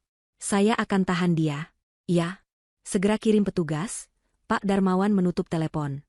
Ia menatap Shanum, kini dengan ekspresi dingin. Maaf, Bu. Saya tidak bisa mengizinkan akses. Siapa itu? Tanya Shanum, suaranya bergetar. Telepon dari siapa? Itu tidak penting, kata manajer itu, tangannya bergerak pelan ke arah tombol alarm di bawah meja. Itu Ibu Dewi, bukan? Kata Shanum cepat. Ibu Dewi Lesmana. Atau Yogi Lesmana. Mereka menelepon Anda, kan? Manajer itu membeku. Saya tidak tahu apa yang Anda bicarakan. Mereka bilang saya mencuri kunci ini, kan? Mereka bilang saya tidak stabil, depresi, melarikan diri. Suara Shanum naik, nadanya mendesak. Satpam, panggil Pak Darmawan, mulai panik. Pak, dengarkan saya. Shanum memohon. Merekalah pencurinya. Merekalah yang mencoba membunuh saya tadi malam. Mereka sedang di kantor polisi sekarang, menjebak ibu saya. Omong kosong. Saya punya buktinya. Shanum menunjuk ke buku harian itu. Kakek saya menulis semuanya di sini. Tentang keluarga Lesmana. Tentang kejahatan mereka. Satpam Ban mulai berjalan mendekat. Pak Darmawan tampak sangat gugup. Ia jelas sudah termakan omongan Ibu Dewi. Bu, tolong jangan buat keributan. Polisi sedang dalam perjalanan. Tidak. Shanum putus asa. Ia harus masuk ke kotak itu. Pak, saya mohon. Ibu Dewi adalah orang yang menelepon Anda 10 menit lalu. Dia bilang pemilik kota ini sudah meninggal dan ahli warisnya adalah putranya, Yogi, kan? Pak Darmawan terkejut Shanum tahu detail itu. Bagaimana Anda? Karena itu kebohongan, teriak Shanum. Tolong, Pak. Kakek saya menulis di buku harian ini bahwa bank ini percaya pada kehormatan. Buktikan itu. Bantu saya. Di dalam kotak itu ada bukti yang bisa menyelamatkan ibu saya dan menghancurkan penjahat yang sesungguhnya. Manajer itu terdiam. Ia menatap mata Shanum yang putus asa, lalu ke kunci di meja, lalu ke buku harian itu. Ia bimbang. Di satu sisi, ia baru saja menerima telepon dari Ibu Dewi, seorang nasabah besar di cabang utama, yang memberinya peringatan. Di sisi lain, wanita di depannya ini terdengar sangat jujur. Polisi sudah di jalan, Bu. Saya tidak bisa. Berapa lama lagi polisi sampai? Potong Shanum. 5 menit? 10 menit? Membuka brankas itu hanya butuh 2 menit. Tolong, Pak Darmawan. Nasib keluarga saya bergantung pada ini. Pak Darmawan menatap pintu depan, lalu ke satpam yang berdiri bingung. Ia membuat keputusan sepersekian detik. Ikuti saya, katanya tegas. Cepat. Cepat, ulang Pak Darmawan. Pria parubaya itu tidak lagi terlihat bosan. Ia tampak tegang, adrenalin terlihat di matanya. Ia menyambar satu set kunci besar dari lacinya dan bergegas keluar dari mejanya. Ikuti saya. Dan jangan sentuh apa-apa. Shanum mengikutinya, jantungnya berdebar kencang. Satpam Bank, seorang pria muda yang kebingungan, hanya bisa menatap mereka. Pak, tapi polisi. Itu urusan saya, Dedi, bentak Pak Darmawan. Kamu jaga lobi. Jangan biarkan siapapun masuk ke area ini sampai saya kembali. Mengerti? Baik, Pak, gagap satpam itu. Pak Darmawan memimpin Shanum melewati gerbang kecil di belakang meja teller, masuk ke koridor yang remang-remang dan berdebu. Udara langsung terasa lebih dingin, berbau kertas tua dan besi. Langkah kaki mereka menggema di lantai marmer yang kusam. Bank ini diakuisisi 20 tahun lalu. Jelas Pak Darmawan, bicaranya cepat sambil berjalan. Cabang utama memindahkan semua aset aktif. Tapi brankas di bawah sini, ini adalah brankas asli dari tahun 1950. Terlalu besar dan terlalu tua untuk dibongkar. Jadi mereka membiarkannya saja. Kotak-kotak yang tersisa adalah aset mati. Akun yang tidak diklaim selama puluhan tahun. Shanum mengangguk, memeluk buku harian kakeknya erat-erat. Ia bisa mendengar suara sirine polisi di kejauhan, semakin mendekat. Waktu mereka tidak banyak. Mereka tiba di sebuah tangga spiral besi yang curam, menuju ke ruang bawah tanah. Hati-hati, tangganya licin, kata Pak Darmawan. Mereka menuruni tangga yang berderit, masuk ke dalam ruangan yang lebih dingin. Di depan mereka berdiri sebuah pintu melingkar raksasa. Itu adalah pintu brankas tua, terbuat dari baja padat, dengan roda putar besar di tengahnya dan mekanisme penguncian yang rumit. Saya belum pernah membuka ini selama 5 tahun, gumam Pak Darmawan. Ia memasukkan kunci master yang besar ke salah satu lubang kunci, lalu memutar roda itu dengan kedua tangannya. Terdengar suara klik-klak yang berat saat roda gigi di dalam bergerak. Dengan desisan pelan, pintu baja tebal itu bergeser terbuka beberapa inci. Pak Darmawan menarik pintu itu sekuat tenaga. Pintu itu terbuka dengan derit yang memekakan telinga, memperlihatkan ruangan di baliknya. Ruang brankas itu gelap. Pak Darmawan menyalakan saklar. Lampu neon tua berkedip-kedip hidup, menerangi deretan kotak simpanan yang tak terhitung jumlahnya. Dindingnya terbuat dari kuningan yang kini kusam, berbaris dari lantai ke langit-langit. Nomor berapa? Tanya manajer itu. Shanum melihat kunci di tangannya. A774. Pak Darmawan berjalan menyusuri lorong sempit. Seri A di sebelah sini. Ia berhenti di depan dinding kuningan. Ini dia. Ada 2 lubang kunci di kotak A774. Pak Darmawan memasukkan kunci masternya ke lubang kiri. Sekarang, kunci Anda, katanya. Tangan Shanum gemetar hebat. Ia hampir tidak bisa memasukkan kunci itu ke lubang kanan. Ia memutarnya. Terdengar suara klik yang memuaskan. Pak Darmawan menarik sebuah tuas kecil, dan kotak logam panjang berwarna perunggu itu terlepas dari dinding. Ia menariknya keluar. Kotak itu berat. Ia meletakkannya di atas meja pemeriksaan di tengah ruangan. Silakan, katanya, melangkah mundur sedikit, memberinya ruang. Shanum menatap kotak itu. Inilah yang kakeknya sembunyikan. Inilah yang Ibu Dewi dan Yogi rela bunuh untuk mendapatkannya. Inilah warisan naga. Dengan napas tertahan, ia mengangkat tutup logam berat itu. Hening. Shanum dan Pak Darmawan menatap isi kotak itu tanpa berkedip. Ini bukan harta karun bajak laut. Ini jauh lebih rapi. Di lapisan paling atas, tergeletak setumpuk sertifikat properti. Kertasnya tebal dan bertekstur, diikat dengan pita sutra merah yang sudah pudar. Shanum mengambil tumpukan pertama. Itu adalah akta kepemilikan sebuah penthouse di London, atas nama sebuah yayasan yang tidak ia kenali. Tumpukan kedua, sebuah bidang tanah komersial di Singapura. Tumpukan ketiga, sebuah villa di tepi Danau Zurich, Swiss. Nilainya, Shanum tidak bisa menghitungnya. Ini sudah melebihi nilai perusahaannya berkali-kali lipat. Ya Tuhan, bisik Pak Darmawan, menyeka keringat di dahinya, padahal ruangan itu dingin. Di bawah sertifikat properti, ada beberapa buku obligasi. Bukan obligasi biasa. Ini adalah bearer bonds, obligasi pembawa, aset yang hampir anonim dan bernilai sangat besar. Ditumpuk rapi, nilainya miliaran rupiah, mungkin triliunan. Shanum merasa pusing. Kakeknya, dia bukan hanya kaya. Dia adalah seorang taipan tersembunyi. Ini. Pak Darmawan menelan ludah. Bu, kekayaan ini luar biasa. Sekarang saya mengerti kenapa mereka mengejar Anda. Shanum terus menggali. Di dasar kotak, di bawah semua kekayaan kertas itu, ada satu benda yang tampak sangat tidak pada tempatnya. Benda itu modern, kecil, dan terbuat dari plastik hitam. Sebuah flash drive. Hanya flash drive USB biasa, seperti yang bisa dibeli di toko mana saja. Shanum mengambilnya. Benda itu terasa ringan di tangannya, kontras dengan semua kertas berharga di dalam kotak. Kenapa kakeknya menaruh ini di sini? Buku harian itu menyebutkan, bukti. Kekayaan ini adalah warisan. Tapi flash drive ini pasti hal lain. Apa itu? Tanya Pak Darmawan, mencondongkan tubuh ke depan. Saya tidak tahu, jawab Shanum. Tapi saya rasa, ini adalah bagian yang paling penting. Tiba-tiba, dari lantai atas, terdengar suara keributan. Suara teriakan. Anda tidak bisa masuk. Manajer saya sedang sibuk. Itu suara Dedi, si satpam. Lalu suara lain, suara yang Shanum kenali. Suara Yogi. Minggir. Istri saya ada di dalam. Dia tidak stabil dan dia membawa pencuri. Mata Pak Darmawan membelalak ngeri. Mereka sudah di dalam gedung. Kita harus keluar dari sini, kata Shanum, panik. Ia menyapu semua sertifikat dan obligasi kembali ke dalam kotak. Tidak, kata Pak Darmawan. Kita tidak bisa membawa kotak ini. Terlalu berat dan mereka akan langsung merebutnya. Tutup kotaknya. Kunci kembali. Shanum segera menutup kotak itu. Mereka berdua memutar kunci, dan Pak Darmawan mendorong kotak itu kembali ke dinding hingga berbunyi klik. Kotak ini aman. Tidak ada yang bisa membukanya tanpa kedua kunci.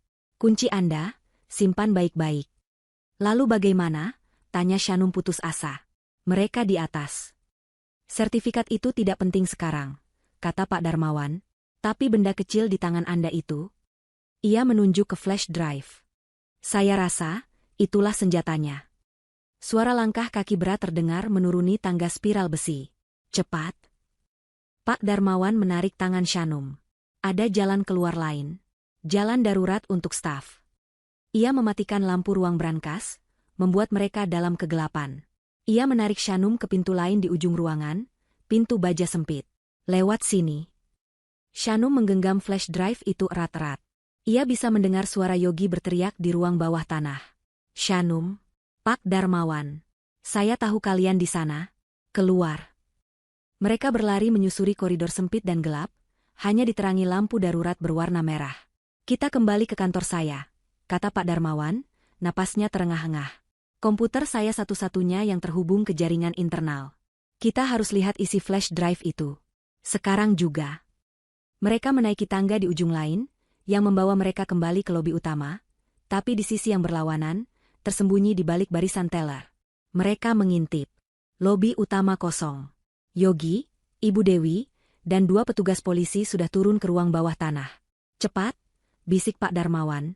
Mereka berlari melintasi lobi yang sepi, kembali ke meja kantor Pak Darmawan. Manajer itu segera duduk, menyalakan komputernya. Colokkan, katanya. Shanum, dengan tangan yang masih gemetar hebat, memasukkan flash drive hitam itu ke port USB di komputer Pak Darmawan. Komputer berbunyi pelan. Sebuah drive baru muncul di layar. Shanum mengkliknya. Hanya ada satu folder di dalamnya. Nama folder itu adalah Bukti. Jari Shanum terhenti di atas mouse. Bukti. Kata itu terasa berat dan penuh firasat. Di kejauhan, di bawah tanah, ia bisa mendengar suara-suara samar. Yogi dan Ibu Dewi pasti sedang berdebat dengan polisi di depan pintu brankas yang tertutup. Mereka tidak akan bisa membukanya. Tapi cepat atau lambat, mereka akan sadar dan kembali ke atas. Buka, Bu, desak Pak Darmawan, matanya tertuju pada pintu lobi. Apapun isinya, kita harus tahu. Shanum menarik napas dalam-dalam dan mengklik 2 kali folder. Bukti, itu. Folder itu terbuka, memperlihatkan isinya. Ruangan itu tidak berisi dokumen atau foto. Isinya adalah puluhan file audio dan video. Semuanya diberi label yang rapi berdasarkan tanggal dan lokasi. Shanum membaca beberapa nama file dengan ngeri. Rumah Lesmana, Ruang Kerja Dewi, 10 Jan 2015. Telepon Yogi, pembicaraan proyek, 03 Maret 2018. Restoran, makan malam ayah dan ibu Dewi, 17 Jul 2021. Kakek saya, bisik Shanum. Lalu ayah saya, mereka merekam semuanya. Mereka tahu, kata Pak Darmawan, matanya terbelalak tak percaya. Mereka sudah curiga selama puluhan tahun. Ini bukan hanya save deposit box. Ini adalah arsip intelijen. Kakek dan ayahnya, yang ia kira hanya pengusaha biasa, ternyata diam-diam menjalankan operasi pengawasan terhadap keluarga yang mereka curigai akan menghancurkan mereka. Warisan naga, bukan hanya kekayaan. Warisan naga adalah kebenaran. Shanum dengan cepat menggulir ke file paling baru. Ia harus tahu rencana mereka yang sekarang. Tapi matanya tertuju pada satu file video di dekat bagian bawah. Tanggalnya membuatnya mual. 1 minggu setelah pemakaman ayahnya. Nama filenya, Rencan Final, Pembicaraan Ruang Kerja Dewi. Pak, tolong putar ini, kata Shanum, suaranya nyaris tak terdengar. Ia tidak sanggup mengkliknya sendiri. Pak Darmawan mengangguk tegas. Ia mengklik file itu. Sebuah pemutar video terbuka. Gambarnya agak berbintik-bintik, diambil dari sudut tinggi. Itu adalah ruang kerja mewah Ibu Dewi. Shanum langsung mengenalinya. Kamera itu tersembunyi di salah satu sudut langit-langit, mungkin di dalam detektor asap. Dalam video itu, Ibu Dewi dan Yogi sedang duduk di sofa. Mereka tidak terlihat berduka. Mereka terlihat lega. Mereka mengangkat gelas anggur, bersulang. Suara mereka terekam dengan jelas. Untuk ayah, kata Ibu Dewi, senyum sinis tersungging di bibirnya. Akhirnya, pria tua sombong itu mati. Remblong yang diatur dengan sempurna. Bekerja jauh lebih baik daripada yang kuduga. Napas Shanum tercekat di tenggorokannya. Remblong yang diatur. Bukan kecelakaan. Itu pembunuhan. Yogi di video itu tertawa. Tawa yang santai dan ringan. Tenang, Bu. Semuanya bersih. Polisi sudah menutup kasusnya. Murni kecelakaan tunggal. Tidak ada yang curiga sama sekali. Bagus, kata Ibu Dewi. Sekarang, tinggal putrinya yang bodoh itu. Shanum. Dia benar-benar hancur, patah hati. Dan dia benar-benar percaya kamu mencintainya. Shanum memejamkan mata, rasa mual yang hebat naik ke tenggorokannya. Pak Darmawan di sebelahnya meletakkan tangan di mulutnya, matanya membelalak ngeri. Yogi di layar menyesap anggurnya. Dia mudah sekali, Bu. Dia haus pujian, haus sosok ayah. Aku akan terus memainkan peranku. Aku akan selesaikan dia. Kita biarkan dia membangun perusahaannya sedikit lebih besar dengan otak pintarnya itu.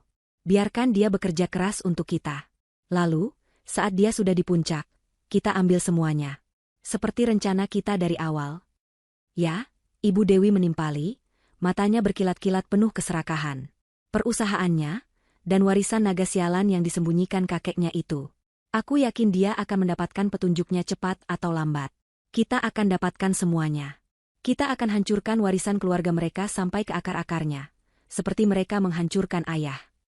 Video terus berlanjut. Tapi Shanum sudah tidak mendengarkan. Dunia di sekelilingnya senyap. Rasa sakit karena dikhianati begitu dalam, begitu total, hingga rasanya membekukan. Pria yang ia nikahi, yang ia bagi impiannya, adalah pembunuh ayahnya. Wanita yang ia hormati seperti ibunya sendiri, adalah dalangnya. Seluruh hidupnya selama 3 tahun terakhir, adalah sebuah kebohongan yang dirancang dengan sempurna. Pak Darmawan menghentikan video itu. Ya Tuhan, bisiknya, suaranya gemetar. Shanum, Bu itu bukti pembunuhan berencana. Shanum tidak menangis. Air matanya sudah kering. Yang tersisa adalah kemarahan yang dingin dan membara. Kemarahan untuk ayahnya. Kemarahan untuk kakeknya. Dan kemarahan untuk ibunya, Ibu Atin, yang saat ini pasti berada di kantor polisi, dituduh sebagai penjahat oleh para pembunuh ini. Ada lagi, kata Shanum, suaranya datar dan kosong. Ia menunjuk ke file audio terbaru, tertanggal 2 hari yang lalu. Judulnya, Persiapan Pesta Racun. Pak Darmawan mengkliknya. Kali ini hanya audio. Suara Ibu Dewi, dosisnya kecil saja. Yogi, kita tidak mau dia mati mendadak di pestanya. Itu akan terlalu mencurigakan. Kita mau dia terlihat sakit-sakitan selama beberapa minggu ke depan. Sakit karena stres, kelelahan. Suara Yogi, baik, Bu. Aku akan masukkan ke minuman sampanye terakhirnya, setelah dia tanda tangan surat kuasa itu. Kita bilang saja itu vitamin. Sempurna. Dalam sebulan, dia akan lumpuh total, dan kita akan mengambil alih perusahaannya, demi kebaikannya. Pak Darmawan langsung mematikan rekaman itu. Ia menatap Shanum, wajahnya pucat pasi. Mereka monster. Shanum menatap layar komputer. Ia kini mengerti segalanya. Ini bukan hanya soal uang. Ini adalah pembalasan dendam yang keji, yang diwariskan dari generasi ke generasi. Pak Darmawan, kata Shanum, suaranya kini kembali, tegas dan sedingin es. Saya perlu menyalin file-file ini. Semuanya. Tentu, kata Pak Darmawan, tangannya gemetar saat mencari flash drive cadangan di lacinya. Kita akan bawa ini ke Buk.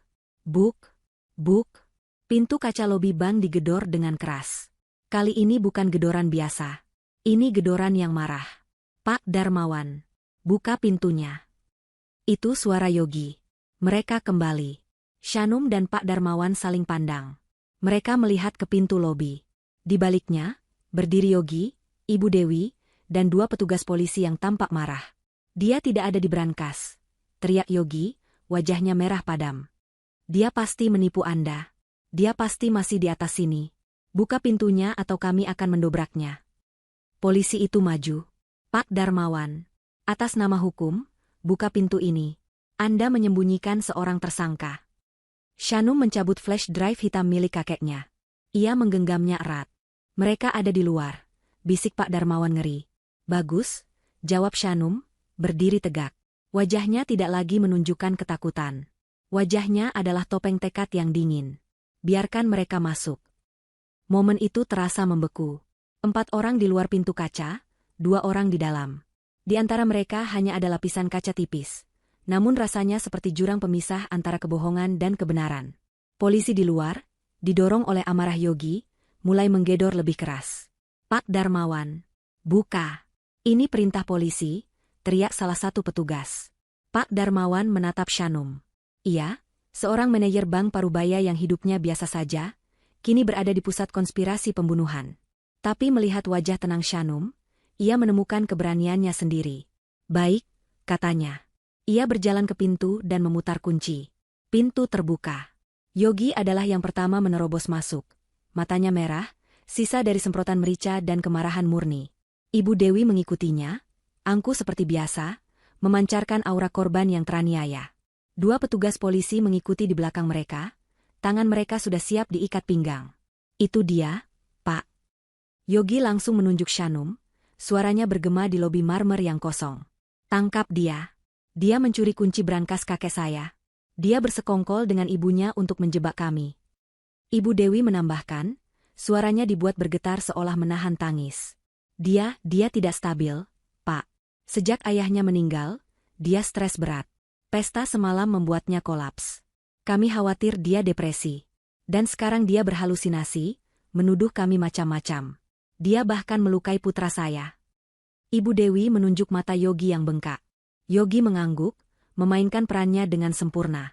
Dia menyerang saya di villa, Pak. Kami ke sana untuk menenangkannya, tapi dia dan ibunya menyerang kami. Ibu saya sudah membuat laporan di kantor polisi pusat atas penyerangan yang dilakukan Ibu Atin. Shanum hanya berdiri diam di samping meja Pak Darmawan, membiarkan mereka mengeluarkan semua racun mereka. Flash drive itu terasa hangat di telapak tangannya. Salah satu polisi, yang lebih senior, melangkah maju. Bu Shanum, katanya dengan nada tegas namun mencoba tenang. Kami menerima laporan bahwa Anda kabur dari acara Anda, lalu melakukan penyerangan. Sekarang kami menemukan Anda di sini, mencoba mengakses brankas secara ilegal. Anda harus ikut kami ke kantor untuk dimintai keterangan. Petugas yang lebih muda bergerak untuk memegang lengan Shanum. Tunggu, kata Shanum. Suaranya tidak keras, tapi terdengar jelas. Begitu dingin dan penuh otoritas, hingga petugas itu menghentikan langkahnya. Yogi dan Ibu Dewi pun terdiam, terkejut melihat Shanum yang tidak menangis atau memohon. Anda bilang saya tidak stabil, kata Shanum, menatap lurus ke mata Yogi. Anda bilang saya stres. Anda bilang saya berhalusinasi. Itu benar, sayang, kata Yogi, mencoba nada lembut. Kamu bingung. Ayo kita pulang. Kita selesaikan ini. Jangan panggil aku, sayang, potong Shanum, suaranya setajam silet. Anda bilang saya mencuri. Tapi Anda lupa satu hal, Yogi. Ini bank kakek saya. Dan ini warisan saya.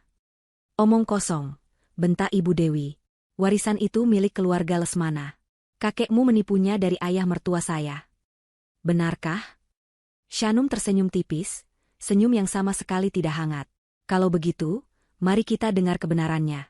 Pak Polisi, sebelum Anda menangkap saya, izinkan saya membuktikan siapa penjahat yang sebenarnya di ruangan ini. Saya punya bukti. Bukti apa? Tanya polisi senior itu, mulai curiga. Jangan mengulur waktu, Bu. Dia bohong, seru Yogi, mulai panik. Dia pasti mengedit sesuatu. Dia ahli teknologi. Shanum mengabaikannya. Ia menoleh ke Pak Darmawan. Pak, komputer Anda. Apakah terhubung dengan sistem audio di lobi ini? Pak Darmawan, yang tadinya tegang, kini mengerti arah permainan ini. Ya, katanya. Terhubung dengan sistem pengumuman darurat. Bagus, kata Shanum. Ia berjalan kembali ke komputer, masih menggenggam flash drive itu. Tolong, Pak, nyalakan speakernya. Buat suaranya sebesar mungkin. Apa yang kamu lakukan, Shanum? Yogi bergerak maju, mencoba merebut flash drive itu. Tahan dia, perintah Pak Darmawan kepada satpamnya, Dedi. Dedi, yang sejak tadi menonton, kini bertindak. Ia menahan Yogi. Maaf, Pak, tolong tetap di tempat Anda. Beraninya kamu. Sementara Yogi meronta, Pak Darmawan dengan cepat mengetik beberapa perintah di komputernya. Terdengar suara klik pelan, diikuti desis dari speaker yang terpasang di langit-langit lobi. Sistem audio aktif, Bu Shanum, kata Pak Darmawan. Shanum menatap Ibu Dewi, yang wajahnya kini mulai pucat pasi. Ia tahu apa yang ada di flash drive itu. Ia tahu apa yang akan terjadi. Anda bilang saya stres karena pesta, kan? Kata Shanum ke mikrofon kecil di meja Pak Darmawan. Mari kita dengar persiapan pesta yang sesungguhnya. Jarinya bergerak di atas mouse. Ia mengklik file audio berjudul, Persiapan Pesta, Racun. Ia menekan tombol, play. Keheningan total menyelimuti lobi. Lalu, suara Ibu Dewi terdengar, jernih dan tajam, menggema dari setiap sudut langit-langit. Dosisnya kecil saja, Yogi. Kita tidak mau dia mati mendadak di pestanya. Itu akan terlalu mencurigakan. Kita mau dia terlihat sakit-sakitan selama beberapa minggu ke depan. Sakit karena stres, kelelahan. Kedua petugas polisi itu membeku. Wajah mereka berubah dari skeptis menjadi terkejut. Lalu, suara Yogi terdengar, merespons. Suara santai yang sama, yang tadi ia gunakan untuk menuduh Shanum. Baik, Bu. Aku akan masukkan ke minuman sampanye terakhirnya, setelah dia tanda tangan surat kuasa itu. Kita bilang saja itu vitamin. Ibu Dewi di lobi terhuyung mundur. Ia bersandar ke dinding marmer, matanya membelalak ngeri. Suara di rekaman itu melanjutkan. Suara Ibu Dewi lagi. Sempurna. Dalam sebulan, dia akan lumpuh total, dan kita akan mengambil alih perusahaannya, demi kebaikannya. Rekaman audio itu berhenti. Suara desis speaker kembali mengisi keheningan yang mematikan. Tidak ada yang bergerak. Yogi, yang tadi meronta, kini dia membatu, wajahnya sepucat mayat. Polisi senior itu perlahan melepaskan tangannya dari ikat pinggangnya. Ia menatap Yogi dan Ibu Dewi dengan tatapan baru. Tatapan dingin dan penuh perhitungan. Itu. Ibu Dewi mencoba berbicara, bibirnya gemetar hebat. Itu palsu. Ya, palsu. Yogi akhirnya menemukan suaranya. Ia berteriak, suaranya pecah karena panik. Itu editan. Rekayasa. Dia menjebak kami.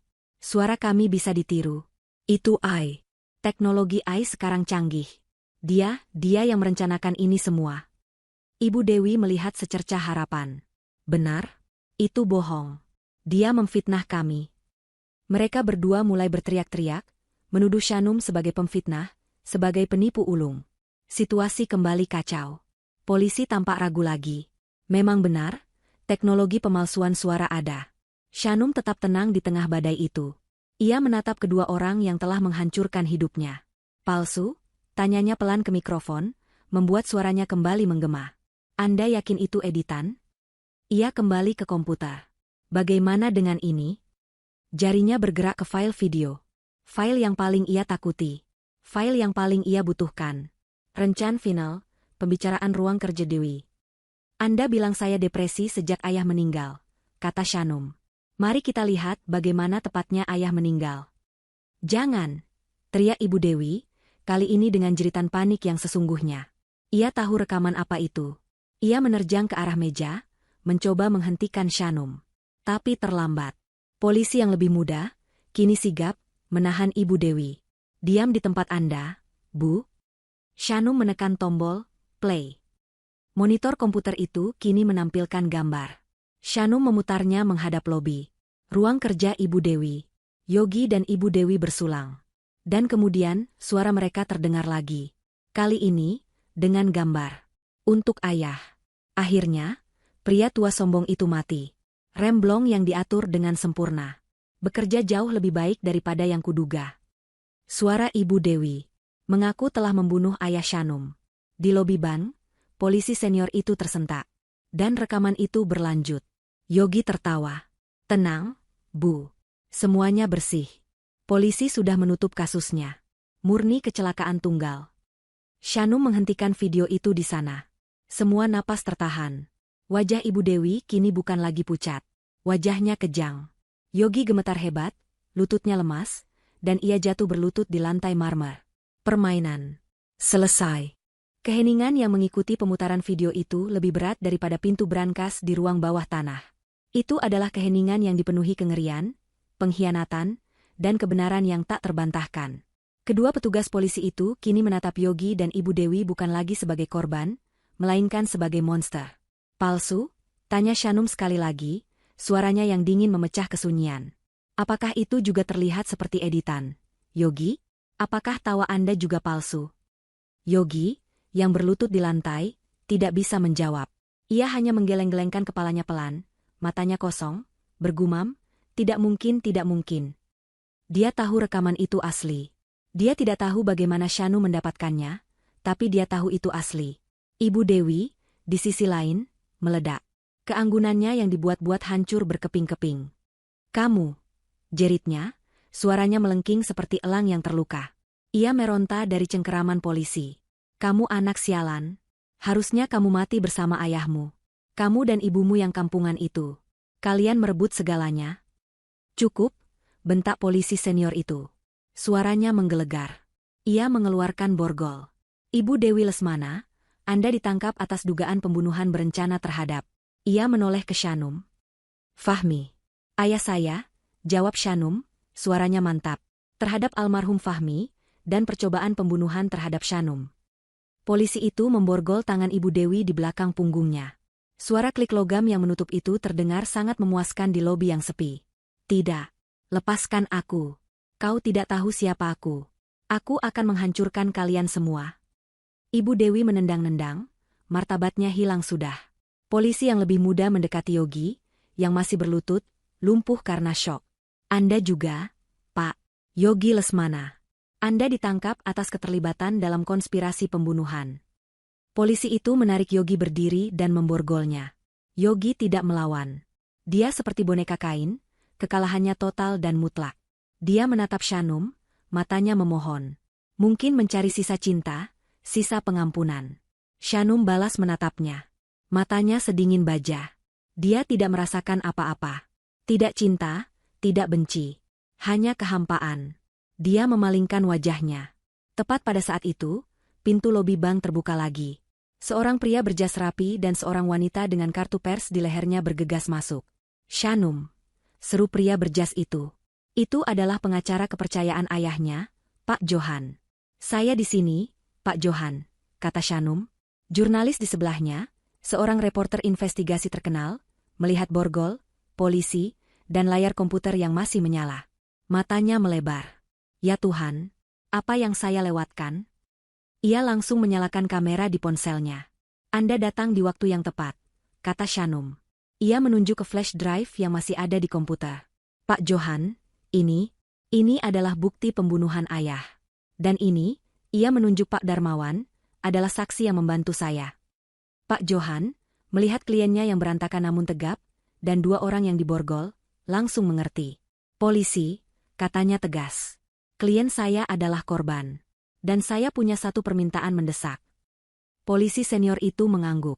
Apa itu, Pak? Ibu klien saya. Ibu Atin, kata Shanum, suaranya sedikit bergetar untuk pertama kalinya. Emosinya kembali saat memikirkan ibunya. Mereka menjebaknya. Mereka membuat laporan palsu. Dia ada di kantor polisi pusat sekarang.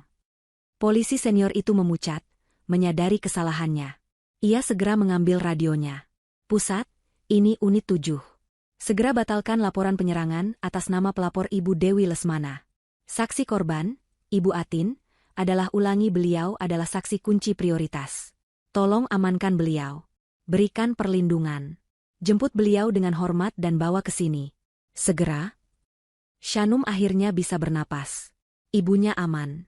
Dan untuk kalian berdua, Pak Johan menatap Yogi dan Ibu Dewi dengan tatapan tajam. Atas nama klien saya, kami akan membekukan setiap aset, setiap rekening, setiap properti yang terhubung dengan nama Lesmana untuk penyelidikan pembunuhan ini, dan sebagai ganti rugi atas penipuan yang telah kalian lakukan. Jurnalis itu merekam semuanya. Kejatuhan keluarga Lesmana akan menjadi berita utama besok pagi. Karma mereka tidak hanya hukum, tapi juga sosial. Mereka hancur.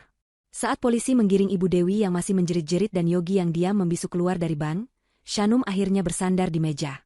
Kakinya terasa lemas. Pak Darmawan mendekatinya. Bu Shanum, Anda menyelamatkan hidup saya, Pak Darmawan, kata Shanum tulus. Anda dan kakek saya. 6 bulan kemudian, gedung pencakar langit itu berkilauan sekali lagi. Kali ini, suasananya berbeda. Lebih tenang, lebih dewasa. Lobi itu dipenuhi orang, tapi bukan untuk pesta. Ini adalah peresmian. Shanum berdiri di panggung yang sama. Hijabnya berwarna biru tua, memancarkan ketenangan dan kekuatan. Di barisan depan, Ibu Atin duduk, air matanya berlinang, tapi kali ini air mata bahagia. Di sebelahnya duduk Pak Darmawan, yang kini menjadi kepala keamanan di perusahaan baru Shanum. Perusahaan lama telah dilikuidasi. Protokol Naga telah mengamankan data intinya, dan dengan modal dari sebagian kecil warisan Naga yang kini sah menjadi miliknya, Shanum membangun kembali segalanya. Lebih kuat, lebih baik. Terima kasih telah hadir. Suara Shanum terdengar di seluruh ruangan. Banyak yang telah terjadi. Tapi hari ini, kita tidak hanya meresmikan kantor baru. Kita meresmikan sebuah janji. Warisan kakek saya, lanjutnya, bukan hanya properti dan obligasi.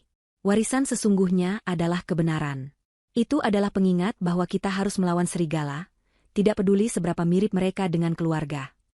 Yogi dan Ibu Dewi telah dijatuhi hukuman penjara seumur hidup. Bukti video dan audio itu tak terbantahkan. Kekayaan mereka yang diperoleh dari hasil kejahatan telah disita seluruhnya. Hari ini, Shanum tersenyum, senyum tulus pertamanya di depan publik. Saya meresmikan Yayasan Naga. Sebuah yayasan yang didanai penuh oleh warisan kakek saya. Proyek pertama kami, ia mengumumkan, adalah menyediakan program bantuan hukum gratis bagi para korban penipuan, kekerasan domestik, dan kejahatan tersembunyi yang dilakukan oleh orang-orang terdekat. Kami akan memberikan suara bagi mereka yang dibungkam oleh orang yang mereka percayai. Tepuk tangan menggema, jauh lebih meriah daripada pesta 6 bulan lalu. Shanum menatap ibunya. Ibu Atin mengangguk bangga.